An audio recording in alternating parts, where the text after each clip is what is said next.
Welcome everyone to Gears of War 4 Spoilercast. So you'll have seen on our YouTube channel, if you go to it, Podcast Go YouTube, we had a review that's just gone up, and now this is our Spoilercast. So basically in the review we've talked about everything else, we kind of brushed over the campaign, but because the game's been out for so long, we want to go straight into, the entire, all the story, great details, whatever else we want to do. My name's Right. Adnan Riaz. This is Chris Cortes, my co-host. Hello, everybody. Thank God you didn't leave me hanging again. Just ignore you. Yeah, Yeah. whatever, Adnan. Yeah. But yeah, we're going to go straight into a Spoilercast. Me and Chris are Yeah. very familiar with this kind of territory because we've done Spoilercasts in the past quite a few times. Oh yeah. Um, This is So, the yeah, first podcast go though. Spoilercast. That's cool. That's true. Yeah. That's true. Boom. Right. Boom. Yeah, so Gears of War 4 story. We had a very different opinions before this podcast started on a lot of Yeah. things. I think we kind of almost met middle ground now. I was. Uh, What was it yesterday? I got really drunk yesterday. Just full disclosure. And I was talking to Adnan on Slack, and we talked about it. And this is going to be a better conversation, I think, because Yeah, we're pretty both much, sober, yeah. and I've had a day to kind of let the game sulk in. But yeah, we definitely had. I think we, for the most part, before we jump into it, for the most part, I think you and I meet eye to eye. I think there's just certain sections of the game that we kind of have different, but that makes for an entertaining podcast because Yeah, it'd be boring if we were just like, yeah, I totally agree, Adnan, for like the whole thing. yeah. So how do you want to jump into this, dude? I guess, Kate, well, JD, Del. so the new guy, well, Start. yeah, let's start. So new characters. So yeah, in the previous trilogy, we had Delta Squad, right? They were the main characters. So in this new, I guess it's going to be a trilogy. In this new series that they're, Trilogy. Sorry, I always have to do that when you say trilogy. It's kind of like, it's our thing. It's fucking awesome.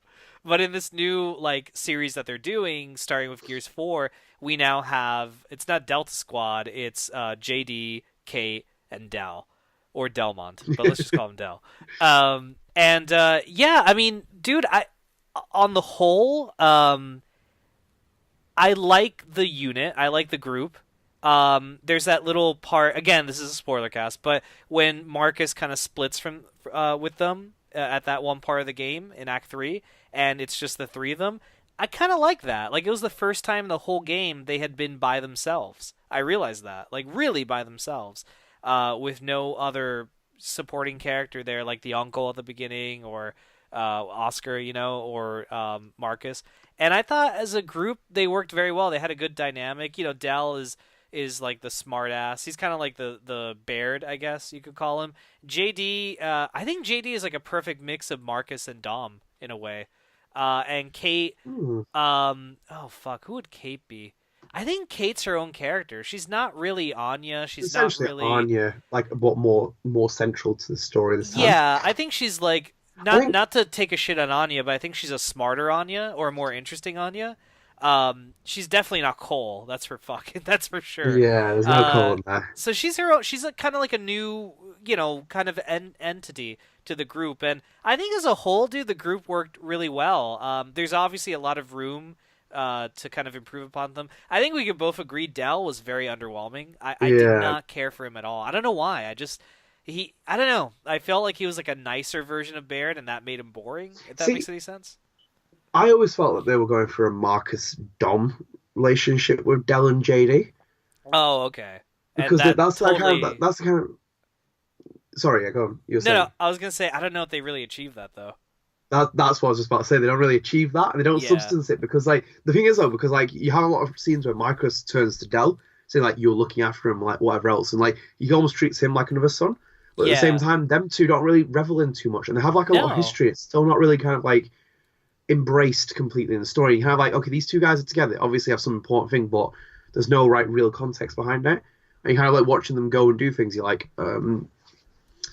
it's just that kind of thing where you are rubbing your hands a little bit, kind of going back with what you said as well. I like the fact that they eliminate the squad, so they're it's not repeat a squad or something else like this, Right. that's come in, and it's just a trio because they are different characters. They're not cog soldiers, two of them are, but Kate's not. She's an outsider. Yeah. So it's kind of like that, and then they have the fourth kind of character be Marcus, who's rotating, so he comes in and out when he gets, you'll find out later in the story, it's like snatching away like whatever else. It's kind of that thing where they are the three main characters, so it's very solid in that kind of substance. Right. I like Kate. I really like Kate. I think Kate should have been the main character. Honestly, I keep saying this to everyone I meet. I think she should have been the main character. It kind of baffles me a little bit, but I will see difference on eye to eye with people. But I think I said this to someone as well. I think she's Gears of War's first true leading heroine. Like they had Anya and Sam, but they were very much supporting characters. She's the first character to really take the front step in very much the bro kind of team that they have. They used to have always male characters. That's why Anya's not a really important character, because she's such a supporting character in the first two games. Then she put on the armor in the third game, and it was like, right, okay. And you're a little bit like, they're just doing that now for what it is. But it's like this one, she's there, she's fighting with JD and Del. Obviously, I think there's very much a romantic attachment between Kate and JD. Oh yeah, I mean Marcus even says, "I like your girlfriend." You go for it, yeah. So yeah, no, there's definitely something there. Sorry, I was opening a window. But yeah, I was listening though. Like, yeah, I agree with that. Yeah, he does kind of reference that, and even he doesn't have that much quibble with her in different ways. But I think they do, because they do it very much, and it brushes it. I kind of said this to you yesterday, and you kind of got a little bit. I agree with what I said. It was like Finn and Rey from Star Wars, like that kind of relationship, and it was very metaphorically how I said it, because they do kind of have those little things where it's like, do you like that? Do you like that little emotional spark, that little kind of chemistry spark that you see, and you're like, wait, hang on, are they kind of going towards this angle? Potentially, it might be the same thing. They can literally break it. Yeah, I agreed with you on that part, though. I do see there. For the record, there's a lot, and Adnan was the one that pointed this out, and I agree with him. There's a lot of similarities with Gears of War 4, from a story point and even a structural point. That it's very similar to The Force Awakens in many ways. Obviously not literally. I mean, it doesn't end with JD holding out a Lancer to Mark Hamill, but as cool as that would have been. Firing that camera. Dun, dun, dun, dun, dun, but it has, the same kind of structural beats, which we'll get into later in the spoiler cast. But yeah, dude, definitely the Kate and JD relationship, because they never kiss in the game, so it's not straight up. They have that hug moment at the end, which is beautiful, and it's very similar to Rey and Finn, where clearly they're leading with something, especially at the end when Chewbacca tells Rey that he came here because of you. You know what I mean? Yeah. So yeah, I agree with that. I think there's definitely similarities between the two of them. I always feel like this is the more eloquent way of doing it, where you scrape the surface of a relationship, and it's kind of more the fact that I'll walk the end of the earth for you, rather than let's just make out in this middle of the scene and establish it's a love romance. It's kind of, because it will be that thing where I imagine Kate will get kidnapped or something in another game, and JD goes, there's an emotional drive behind a character like that. They don't make it too obvious, but it's apparent. It's enough for you to kind of notice it, unless you're literally blind or of not being paying attention. It's there, and it's kind of it's it's in the boiling pot, but it's at the bottom, and it's just only simmering at the minute. Right. So I love that fact that they didn't do over expose it to just being it's a romantic attachment, this kind of thing. It's like, no, there's a lot to it. Yeah. Maybe there's not, but they kind of imply there's a lot to it. Maybe he left the cog because they kind of explain why he did leave the cog, but maybe one of the main reasons was because of Kate. He saw it as because it's the cog, the outside. It's like he's like, Sorry, I just got an idea. How cool would it be if, for this new trilogy, each game opens with a flashback, like a prologue that's like a flashback? How awesome would it be if Gears 5 opens and you find out why JD and Del left the COG, and it's related directly to Kate? I think that potentially could be where they go with it. Yeah, that'd be so cool, man. I would love that. This one opened with a flashback showing, all the wars that everything. Yeah, dude. Speaking of that, let's talk about that. Yeah. Dude, how oh, sorry, go ahead. No, go ahead. No, I was gonna say. No, I was gonna say, how cool is it seeing the Pendulum Wars? Even remember, that's really what we wanted. Yeah, we wanted Gears 4 to be the Pendulum Wars, and we kind of got that for a brief moment, and it was so fucking cool. I feel like they did it well as well, because they started off the stepping stone on the 25th year anniversary of the end of the Locust War. Right. So they're basically in the kind of the present kind of thing, and it was basically from the perspective of Colonel Hoffman. Yeah, and Hoffman's been, you know, the staple character of the series, along with Marcus. He's been in every game, yeah, yeah, essentially, and obviously some of the other characters have, but like he's one of the big characters. So we're telling it from him, and then I always said like it was great fan service to the beginning. It was like Metal Gear Solid 5 Phantom Pain, like it was like here's this. We're going into the Gears mythology. You see the Pendulum Wars, you see the events before E-Day, you see the stuff happening on E-Day. It was like literally like a cluster fusion. And you yeah. got to fight a Locust again as well. It was like I think it was like, oh yeah, the Locust are back as well. Like you do get to fight them again. You get to you see the corpse and everything else. That was cool. Yeah. You even see the moments as well where you in like there's even scenes where like when you fight the corpser, that's the same place where Carmen gets shot. On the steps up the place, like it was that kind of thing where it's like, oh wow, like we're retreading, like it's almost like the Metal Gear Solid 4 Shadow Moses thing where you go back, and it's like oh shit, like this is like unreal, like it's one of those. And I really enjoyed it because you had Dom come back, you had Kim come back, you had Anya in an E-Day outfit, you had that. It was huge. It was even when Kim's a private in that as well, if you notice. So you do go quite far back because it's private Kim. It's not he's not sergeant of his squad. So because that was Emergence Day, so that was like super early. And dude, it was Kaz. I was like, yeah, Kaz. Kaz, yeah. Give it back. So they didn't have like a lot of time. It was really cool when they did that, and obviously no Marcus as well because Marcus was in. He got sent down because of his father because he went running after him. Right. So I really enjoyed that. I thought it was a really great scene because it did establish a lot for it because it wasn't like, they went into a very somber mood where the swarm are here and everything else. It was very much like, uplifting. Right. And I was like, and they start very uplifting as well with the DBs and stuff because you go into a COG settlement. Basically, in the story, you find out there's settlements as well that the COG have established after the war. So they have like these settlements, people live in them. But at the same time, you have the outsiders. The outsiders were in the original games, but the outsiders are people who live outside it. In the establishments, and they don't want to live under the COG martial law and everything else. So it was kind of like and then obviously Jay. That's where the story kind of picks up as soon as those flashbacks end. You go straight into like you meet the trio. But I mean, even seeing Hoffman old was like, for me it was like heartbreaking. I was like, that's Colonel Hoffman.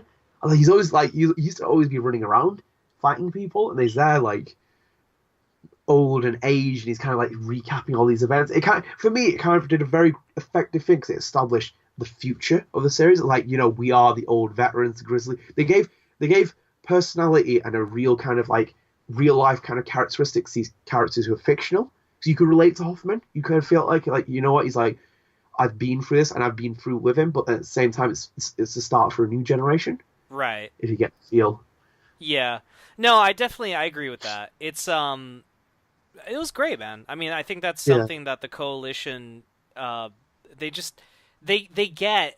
I don't know. I guess there's like some fear before Gears of War 4 came out because even though there's like remnants of the Gears trilogy with Rod Ferguson and a lot of the other people that were coming on for this, dude. Like, I mean.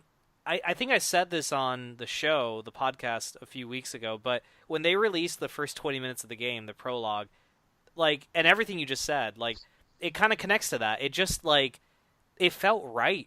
I wasn't afraid anymore, and I think that fear, it was gone, dude. Like, playing this game felt so fucking good. Like, the from a story perspective, for the most part. I mean, I loved it. I thought it was great. Yeah, completely agree. I really enjoyed it. I thought it was great opening. Yeah, no, these guys get it, and you brought up great points. I mean, I think they did a really great job of kind of like transitioning us into this game, and I don't know, just overall is really fucking cool. Which actually, let's not to kind of like shift gears. But do you want to talk about this is a major spoiler, but fuck it. This is a spoiler cast. You want to talk about you want to talk about the older Delta Squad, the surviving members of Delta Squad, older. Yeah, I mean, like for example, like we'll go quickly spoilers, but we both agree that the first part of the campaign was a bit slow. Oh my god, yeah. Act 1 was terrible. Act 1 was I wouldn't say terrible. I think it downed it because of how long it was. I feel like they established quite a bit, especially on the COG front and everything else. But I feel like it was just slowed down because of how long it was taking. Because you were waiting for the swarm to come, and it was just like it was just on and on and on and on. It was like, okay, I get the point. It's like I know you're walking me through the fabricator now. Right. It's like, and it was just going on and on. I feel like that was the problem with me because me and my friend were like, okay, just establish something now. And it took them a time, but they actually got there. But it was like, To mm, me, I think it should have been like I think what they were trying to do was make it like a fun, almost adventurous opening to the game where it was very bright and sunny. You're fighting the DBs, you're not fighting the locust or the swarm yet or anything like that. It's just you against like these robots. It felt so un Gears of War but so Gears of War at the same time. And I yeah, thought that was a great idea like in agree. theory. But I think the execution, like you said, I think it should have been half as long. It should have been as long as, well, wait, Act 1 in Gears 1 is very long, isn't it? Isn't it like the Yes, longest? Yeah. very, It yeah, should very it long. should have been like, I don't know, I think it should have been half of what Or what Act it is, they 1. could have condensed a Yeah, lot of shit and just eliminated exactly. it. It just seems to Yeah. weigh itself out with a lot of like skirmishes that you find. I was like, okay, I get the point. I do want to play gameplay, but at the same time, you can kind of dilute a lot of this and put it later in other segments. Right, right. Um, well, before we go into the old characters, like you said, we'll kind of walk away through. But like the second campaign, like the second part, you get into the village, the settlement, you get to see what it's like to be out. I like the contrast. 'Cause you get to see what it's like to be in the settlement with the DBs mechanically creating everything, and then you see what it's like to be an outsider. At the same Right. time, the outsider is very harmonious as well. They're very spiritual. You meet Raina, who's Kate's mom, who's the leader of the thing. You have like Oscar, you have Kate. They have very much like they have much more of a harmony, not living under like the martial law of the Yeah. cog. Sorry, I said cod. Cog. Um, I like Which that, and I like the scene as well where you fight them as well. When the cog come flying in and start attacking your village, and yeah. you even have a little subtle reference to Carmine, who's in that village. If you do you remember, did you see Oh, him? yeah, that was so cool. Where he's Yeah, like, "Oh, that's Oscar's like that's Carmine. I've taught him everything." Oh yeah. no, like he dies. It's literally like a South Park. It went from being a Gears Carmine quality moment where it's like he dies. It's like thinking to a Gears South Park moment. It's like you killed Kenny. It's like and you're like, oh shit, they killed Kenny. It's like obviously not Kenny, but Carmine. It's like you kind of notice that moment. It's like oh shit, they killed Carmine. It was kind of funny though because I kind of almost missed it because me and my friend were looking for collectibles in the garden, and we had the fabricator in our hand, and he's like, I swear Oscar said Carmine, and we were looking over, and the guy was running away. We both he dropped the fabricator, and ran after him just to see what he looked like, which I thought was a cool scene. I thought that was what. But when the main part of the campaign picks up, and it is Act 3, definitely in Act 3, Yeah, and that's when we meet our first. Because my problem is as well, they kind of try to downplay who's in the house, and you're like, I know who's in the house. It's like you kind of, I don't understand what they were trying to do with it as well, because it's like we're meeting him, and it's like, okay, it's Marcus. It's like, and I'm like, because I think they kind of ruined it a bit by revealing Marcus at the E3 trailer. oh Do what they did yeah, because yeah, it's like welcome home, JD. It's like the same with the trailers. I think they should have just kept him out of it. They should have done a Mark Hamill and yeah. kept him off all promotional material, kept him Agreed. off XYZ. He's not even on the front cover of Gears of War football. I'm like, why Yeah, did you show me the trailer? It was a huge pop, and I really enjoyed it at the time. But yeah, in the grand scheme of things, had they done that, it would have been more effective. Because I'm like, wait a minute, is it actually Marcus? Is it? yeah, Are we yeah. actually going to see him now? That And it's would like have. and you would open the door. He's like, welcome home, JD. It's like, oh shit. It's like, oh shit, he's there. It's like, fuck. It would Like have I been think that was so like, much more powerful, dude. Yeah, I yeah. I agree that should have been a mystery kind of thing. Like you don't have to show You Marcus. dab in stuff like that because everyone knows Marcus is going to be in the game, and you just need to dab on it. That's what they did with the Force Awakens because everyone was like, "Shit, is Mark Hamill not in this?" We saw him in the script reading. Everyone was in the match. Even you were a little bit like, "Where is he?" He's like not even on the poster, and you love your posters. Well, you're like, "I want him on that poster," but he wasn't that, and it kind of created that mystique. And when you got to the end of the Force Awakens, we're reading the Force Awakens by the way as well, so it's a bit Force Awakens and a Gears Force Spoilercast. It's been out When you for get to a the end, year almost, but come yeah, on, yeah. yeah. And he lowers his hood, and you see it, and you're like, "Oh fuck it!" You're like, "Oh my god!" He's like, you kind of jump me up and down. You see, It was epic, um, man. That was such an so epic moment. I feel like they dabbled in the mystery too much when the mystery's already been shown. I'm like, my hand's kind of like a little bit being raised, but at the same time, there's a very interesting thing because Chris missed a cutscene here, and I watched a cutscene. So basically, before you go into the house on the right hand side, there's a gate Yeah, and you could break open the gate, and it plays a cutscene between Kate, Del, and JD, and the move leaves from a tombstone, and you find Anya's dead. But then you yeah, learn Anya died when you were in the house yeah. Which later I on. I didn't. Yeah, dude, I didn't see that because they said go to the house, and I'm like, all right, I'll go to the house. Like, looking like a fucking straight out, like walking down there. It's like no quabbles. So I'm gonna do a. I was telling Adnan off podcast, I'm definitely gonna replay this game because I feel like there's so much I missed, and I need to go back and replay like select moments from the campaign just to kind of like, revisit that. But yeah, I'm okay with Anya being dead. I get it. I mean, am a little bit. It's kind of like when they killed Adrian in Rocky, like Adrian. Yeah, how they fuck. Now we're spoiling Rocky. Well, anyway, in Rocky Balboa, you fucking walked into this. You kind of like everything rude. In Rocky Balboa, it's kind of like the same thing, and I think it gives an emotional crutch to the character Rocky, and I think here it gives that emotional crutch to Marcus because you feel so bad for him. He's clearly estranged from JD. Like, they don't have the best of relationships. It gets better at the end of the game, but at the beginning it's shit. He lost Dom, his best friend. He lost Anya, I guess his other best friend, his wife, yeah. And so, all he really has is Cole and Baird. And I guess Sam to a certain extent. Yeah, I'll agree with that completely. I completely agree with what you said. I think like my other problem is that I think like that reinforces well when you realise that they're in the Stroud estate, which is Anya's family's estate. Yeah. Where Marcus is living. Obviously, he's living in the place where she was. It's kind of like that testament of really how strong it is. He could have gone back to where his dad's house was, even though it's destroyed. He could have rebuilt that, but he kind of lived there. It was a bit more misleading because they had the Great Tomorrow trailer, fantastic trailer. Yeah. And she was in there, and they shot her in scenes. I'm kind of like, I thought they were going to put her in the game then. Yeah. But obviously, maybe they just made that footage for the trailer because obviously Kojima did the same thing with Metal Gear Solid 5. Yeah. Footage was specifically made for trailers. I have a few things though because they don't really touch on why Anya died. Maybe it's just she just died in like passing of like health, whatever it was. But I think like because of how big the character they made her at the end of the third game, and they kind of established her in the fourth game as going to be like almost a big character. She wasn't there, but at the same time she might not be dead. There's no body. Yeah, you mentioned that to me. It's the Barbara Gordon effect, Chris. The Barbara Gordon effect. You can't see the body. You can't touch the body. No. It's one of those. Yeah, it's Oscar, true. Yeah. You didn't see the body. It's like you find out afterwards. We'll talk about that afterwards. But that's the end of Gears 5. He hands his Lancer to Anya. I don't think she's dead. I think it'll be very much like a Dom Maria kind of situation. It could go either way. I think that will be where his arc really drives forward in the next game if they really keep him in there.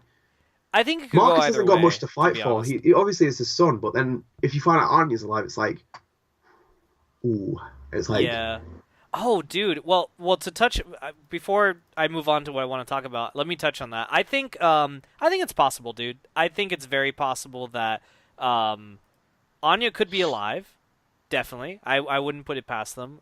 She could also be as dead as a fucking doornail. Because maybe they feel like we don't really need her anymore because we have what's his name? Kate. We have Kate now, so we kind of have like the token female character, for lack of a better word. But I think it's very possible. I don't think it's ever impossible, especially when you don't see the body or anything like that. Yeah, can't see the body. I've always had that belief. But I love that. I love that entire scene. I love when they go. Same with. I'm sorry to point this or to interrupt, but same with and spoilers. Walking Dead season 1, Telltale. Kenny, remember they were like, Kenny. Yeah, they're like, oh, he's dead as shit. Let's run because he was in a situation where you're like, okay, that guy's dead. Pretty much dead. But then in in Walking Dead season 2, he comes back with an epic beard and everything, and I mean, granted, it's spoilers. He does die in that one, but well, actually, no, because you could choose to have him live. Yeah. So whatever. Anyway, the point is, like, it's true. Like, you don't see a body. Anya could still be alive. They could have buried like nothing and just made it more of a ceremonial burial, like how they do sometimes. Yeah, I think that we'll see. I think maybe that open with something about Anya. Could open with like a flashback in the next game with like Marcus is like daydreaming about her. Yeah, or it opens with that sequence where they're in that Tomorrow trailer. Who knows? Like, it's one of those where it has like a lot of press the X button or press the B button repeatedly to carve into the tree. To pay respect. I will say. Oh, sorry. Go ahead. Oh, no, go. Well, no, because I'm gonna jump to a different topic. I don't know if you want me to. Yeah. Well, I really like that act. I thought that act was full of great moments. I love when they go upstairs and they find the armor room. Right. and Marcus like speaks to them, and like then you realize as well like Kate puts the armor on because it's like the only female body armor there, and it's like he's Yeah. like, and like you don't even see Marcus like really show any kind of like opposition to her putting the armor on. He's just like take Right. care of it, Yeah. and then Yeah. JD explains to Kate, it's like, oh yeah, it belongs to my mom. It's like kind of that thing. It's like that. It was very hard hitting. It was very emotional. That's why Old Man Marcus really kind of stood out in those moments where it's like, you know what, he kind of is like, he's such an empathetic character to kind of really relate to. Now he's like Kratos from that Gears of War 4, God of War 4 trailer, where you kind of see him and he's acting like, the more mature, he's more an attack. Because Marcus wasn't really a hugely relatable character. He used to just go through a lot of like pain and misery and you felt it, but you never really relate to him on a personal level until Dom died in the third game. And then it was like, you kind of really understood how torn of a person he was. But like you kind of see him as like an old warhorse in this, and I love like we'll kind of skip a bit forward, but I mean like in the third game, in that third act, you'll see some great Easter eggs as well. Do you when you left that room, and then you go down the hallway on the right hand side, do you see the piano? Yeah, I think I tried to play it. Basically, after that scene, if you go out and then go to the piano, it plays the Gears of War ending theme. Do you know the dun dun dun dun dun? Fuck, I think During the I did. credits. I think I did hear that. That sounds so Yeah, familiar. it plays because I was nosy about him. My friend Alex ran off and like started shooting shit. I was like, okay, and then I heard the sound. I was like, it's like dun dun dun dun dun dun dun, like the ending Gears 1 theme from the original game. I Right. was like, hang on. I was like, Alex, come back here. And he came back up and it stopped because he started the next sequence. But like that's one of the Easter eggs. How then says the piano plays the Gears 1 theme, which I was like, that's really fucking cool. And then other parts of the scene are great. The Dom Easter egg with the tomato plants. I love the tomato plants. It's a fucking great reference. And then even the bike sequence at the end is fantastic as well. I thought that was very much one of the best chapters. Very Oh, solid dude, all around. Like really loved it. it kicked off the game to me. To me, Yeah, that Act 2 kicked off Gears 4. that's Like, like three, isn't it? no, wasn't that? No, 3 is no, that's 2. Because 1 is where you're Sure. by yourself. Yeah, well, because I think 1 is the beginning with the DBs. 2 is where you meet Marcus, and then 3 isn't 3 when you're No, stuck two's when you're in the underground. settled village, minute, isn't it? No, no, that part isn't 3 when That you're. one. No, no, I think 2 is with Marcus, isn't it? Oh wait, hold on. Only one way to find out. The internet live. Well, dude, Sort of, yeah. one thing It kind of goes across both. 'Cause I know you do meet Marcus near Act 3, and you are still in the house estate. is that it? Yeah,